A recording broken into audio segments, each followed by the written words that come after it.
By 1780, the global ledger hit a physical bottleneck. For centuries, wealth moved at the speed of a horse and the strength of a human arm. Capital was organic, tethered to the seasons and the flow of rivers. But in the damp streets of Manchester, a systemic reboot was underway. This was the conversion of money into motion. British financiers were liquidating their old land assets to fund a new mineral capital. They weren't just building mills. They were building high-yield assets that decoupled profit from the biological clock. The sun no longer dictated the workday, the boiler did. This was the first time in history that throughput became an infinite variable. The ledger was shifting from tracking trade to tracking the conversion of the Earth's ancient energy into a liquid financial profit that would soon drown the old world in mass-produced goods.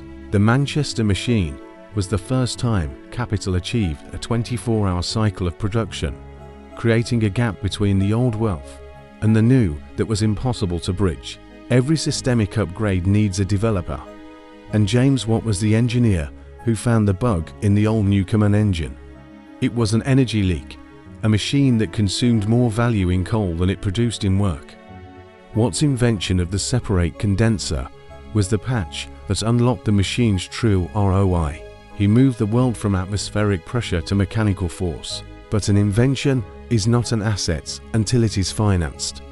Watt's first venture partner, John Roebuck, had the vision but lacked the liquidity. In 1773, Roebuck's financial collapse forced a distressed asset sale. He sold his share of Watt's patent to pay off his debts. This was a critical moment on the ledger. The patent moved from a struggling ironworks to a man with the capital to scale it. Watt was a developer looking for a stable server, and he was about to find it in the heart of Birmingham's industrial elite. Enter Matthew Boulton, the venture capitalist of the Midlands. Boulton didn't just buy a patent, he funded an ecosystem. He understood that the steam engine was the ultimate subscription model. He famously told King George III, "I sell here, sir, what all the world desires, power." Boulton and Watt didn't just sell hardware, they sold productivity. They charged a premium fee based on how much coal their engine saved the customer, compared to the old technology. This was the first value-based pricing model in industrial history. They proved that the most profitable thing you can own is the efficiency gap. By 1800, Boulton and Watt was the most powerful tech firm on earth. Their ledger wasn't just a list of sales, it was the primary record of the world's transition to steam. They were the gatekeepers of the new energy, and they guarded their intellectual property with the ferocity of a central bank. The first sector to be hacked by the machine was textiles, and Richard Arkwright was the manager who wrote the code. In 1771, he built Cromford Mill, the world's first water-powered cotton factory. Arkwright wasn't just an inventor, he was a process architect. He realized that by centralizing labor around a machine, he could produce more cloth in a day than 1,000 cottages could in a month. This was the birth of the factory system. Arkwright's ledger proved that concentrated capital was more efficient than distributed labor. By 1780, his model was being copied across the north. He was the first to show that the manager was now more important than the master craftsman. The old guilds were being bypassed by the Arkwright algorithm. He turned a natural resource, water, into a 24-hour revenue stream, establishing the blueprint for every industrial operation that would follow. If Arkwright was the manager, Samuel Crompton was the disrupted developer. In 1779, he invented the spinning mule, a machine that combined power with extreme precision. It produced the finest muslin in the world, outcompeting the hand weavers of India. But Crompton lacked the legal hardware to protect his work. He didn't patent it. The Manchester machine open-sourced his invention without paying him a penny. While mill owners like Sir Robert Peel, the father of the future Prime Minister, used the mule to build massive fortunes, Crompton died in poverty. This was a forensic lesson in the industrial age. Innovation without legal protection is merely a gift to your competitors. The Peel family became the first industrial aristocrats, proving that adoption and capital scaling are often more profitable than than the act of invention itself. The logistics upgrade was funded by the old nobility. Francis Egerton, the Duke of Bridgewater, was the first infrastructure mogul. In 1761, he hired the engineer James Brindley to build a canal from his coal mines directly into Manchester. This was vertical integration on a massive scale. By cutting out the middlemen and the muddy roads, the Duke halved the price of coal at the city overnight. The Bridgewater Canal was the fibre optic cable of 1765. It allowed the Manchester machine to scale by providing a high bandwidth energy supply. The Duke didn't just sell coal, he sold connectivity. His ledger showed that the man who owns the rails, or in this case, the water, collects a tax on every gear that turns in the city. He transformed a stagnant feudal estate into a high-throughput energy utility, fueling the very factories that would eventually replace the aristocracy. Precision was the machine's source code. Henry Maudslay, at his workshop in London, invented the slide rest lathe. This allowed for the creation of identical metal parts. Before Maudslay, every gear was unique and had to be hand-filed.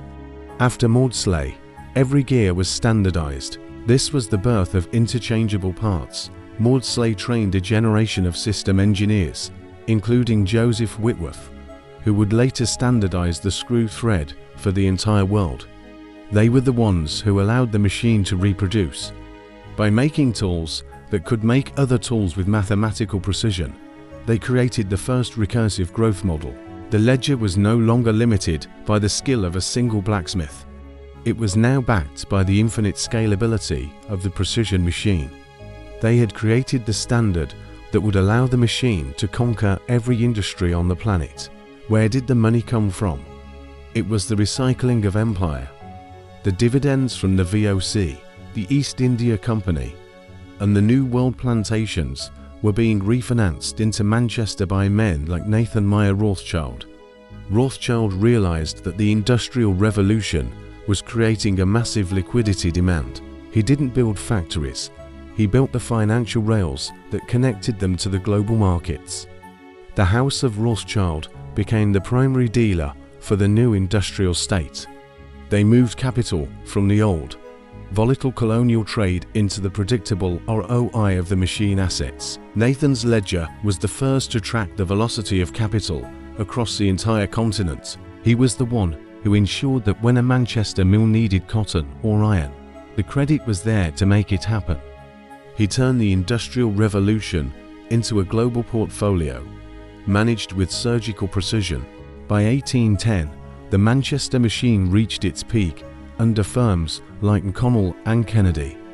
They ran the largest cotton mills in the world, employing over 1,500 people in a single building. John Kennedy and James Connell were the system optimizers. They used the Boulton and Watt engines to drive 80,000 spindles at once. They were among the first to implement night shifts using gaslight, effectively overclocking the human asset to match the machine's endurance. Their ledger shows the efficiency gap becoming a gulf. They could produce fine yarn so cheaply that no one else on earth could compete. They were the monopoly managers of the age, proving that once a system reaches a certain scale, it becomes an economic gravity well that pulls in all the world's trade, leaving no room for smaller, organic competitors to survive. The audit of the human cost was eventually performed by Edwin Chadwick. In his sanitary report of 1842, he documented the depreciation of the industrial worker. Chadwick was a forensic accountant of public health. He realized that the filth and disease of the cities were systemic inefficiencies that were costing the state more in lost labor than it would cost to fix them. He was the first to argue for public infrastructure, sewers and clean water, as a way to maintain the human assets. He didn't do it for humanity. He did it for GDP. He realized that if a worker died at 17, the ROI of their upbringing was lost. Chadwick's audit forced the first social upgrade of the industrial age, proving that even a machine in a clean environment to run at maximum capacity for the long term. He was the man who put a price on the air that all the workers took all their breaths of. Have you ever wondered how the Industrial Revolution kept its insatiable appetite for raw materials fed? It wasn't just about the factories. Meet John Gladstone, a key figure at the bustling Liverpool docks. He and other elite merchants faced a critical problem. Manchester was the heart of textile production, but Liverpool was its gateway to the world.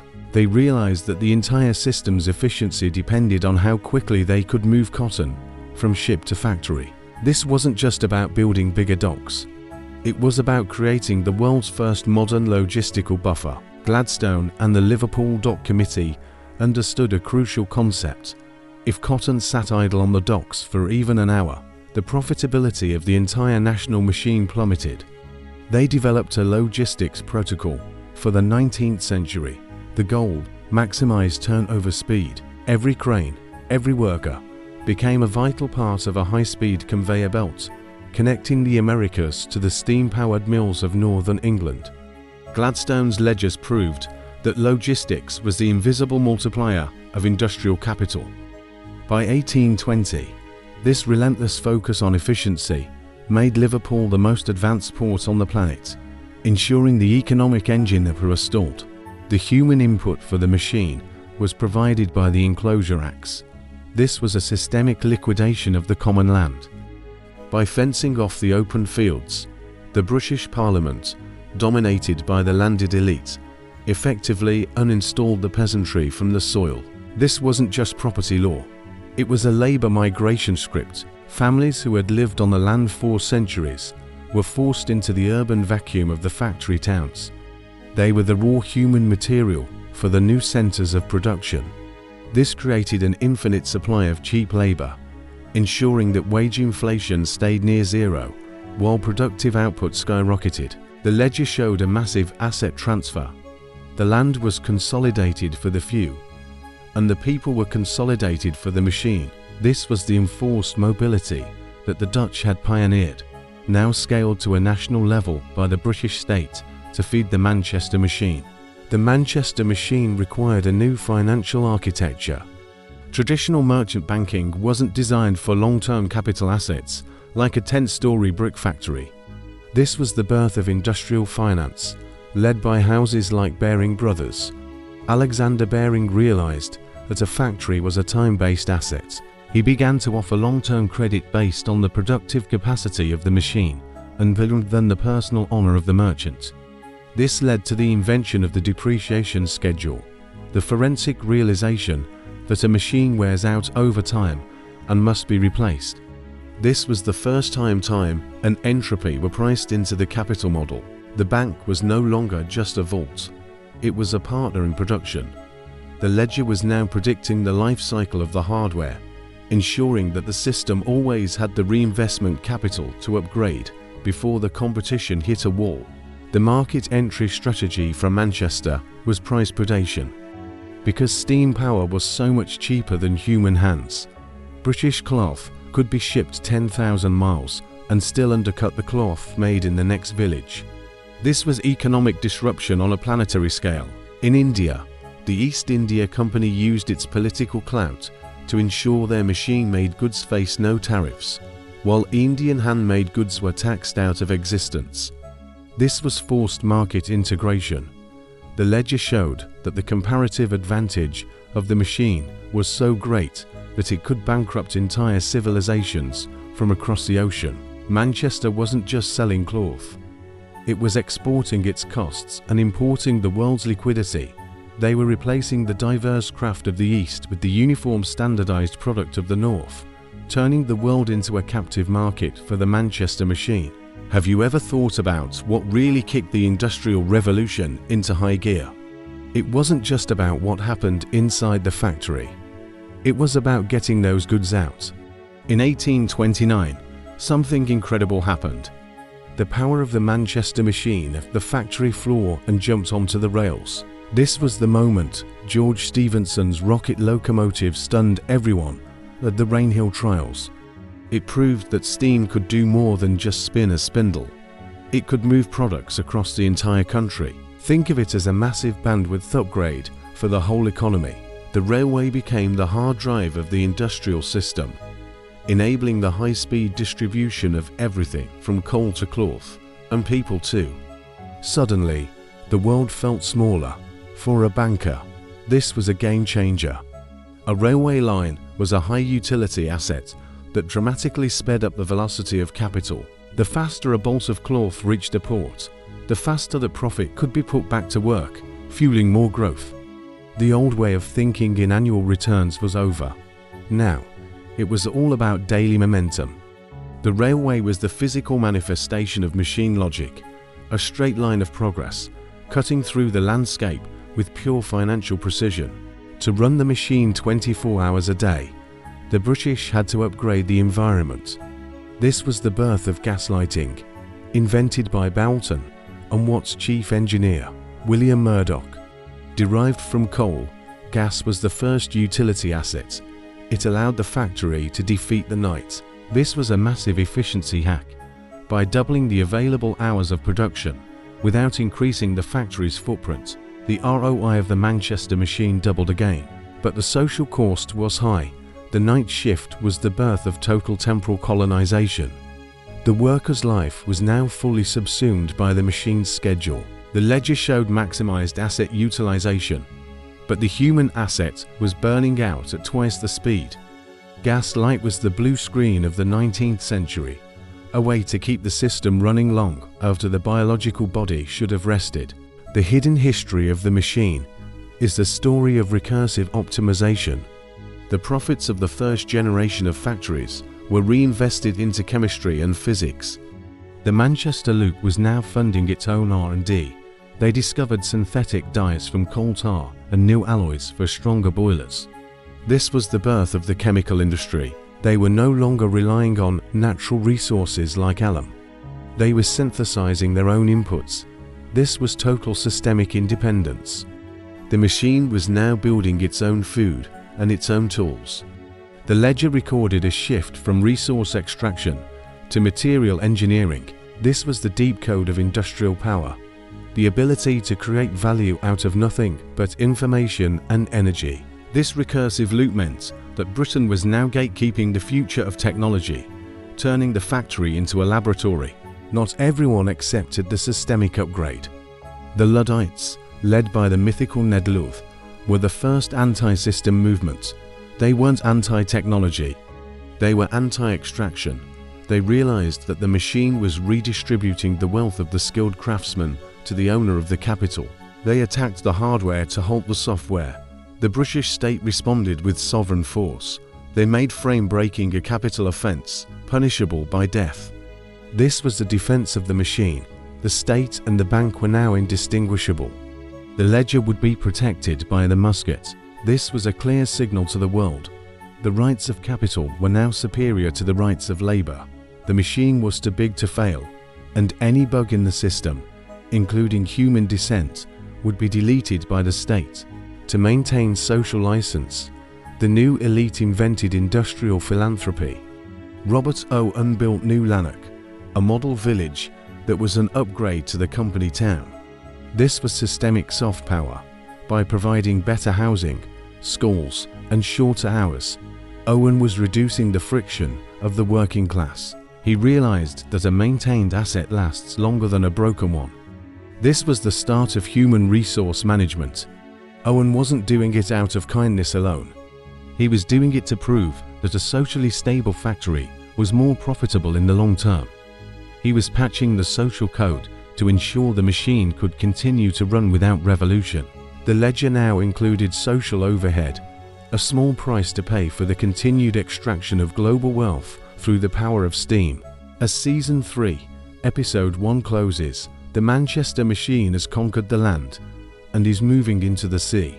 Isambard Kingdom Brunel's massive steamships are about to turn the oceans into high-speed trade lanes. The Golden Loop has been fully mechanized.